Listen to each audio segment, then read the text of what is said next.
Sinüzit başımızın ön kısmında bulunan, her iki göz iki tarafında bulunan boşlukların iltihabına sinüzit denir. Sinüs boşlukları dediğimiz boşlukların içini döşeyen mukozanın bir şekilde mantar, bakteri ya da viral enfeksiyonlar sonucu etkilenmesiyle ortaya çıkan sinüzitte hastalarımız bize genellikle baş ağrısıyla gelir. Baş ağrısının yanında burun tıkanıklığı, geniz akıntısı, burunda kabuklanma, göz ağrısı şeklinde tezahür eden bu tabloda hastalarımız genellikle baş ağrısından şikayetçidir.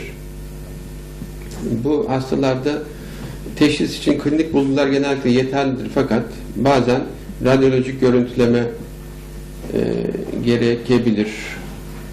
Radyolojik görüntülemeden kastettiğimiz son yıllarda rutin uygulanan bilgisayarlı tomografi görüntüleridir. Bu tomografi görüntüleriyle biz toplam 20-22 tane olan, her iki tarafta toplam 20-22 tane olan sinüs boşluklarının her birini tek tek tespit edebiliriz. İçindeki hastalığın niteliğini ve niceliğini bundan tespit edebiliriz. Aynı zamanda endoskop dediğimiz bu aletlerle de sinüslerin burnu açan boşluklarını görüntüleyebiliriz. Bu da bize önemli bir, son yıllarda kullandığımız diagnostik yöntem olarak fayda sağlayabilir. Biz sinüzit teşhisi koyduğumuz hastalarda önce ilaçla tedavi deneriz. Daha sonra kontrollerini yaparız. Kulak burun boğazda bütün aşağı yukarı bütün problemlerin odak noktası burundur. Burun bu sistemin kalbidir.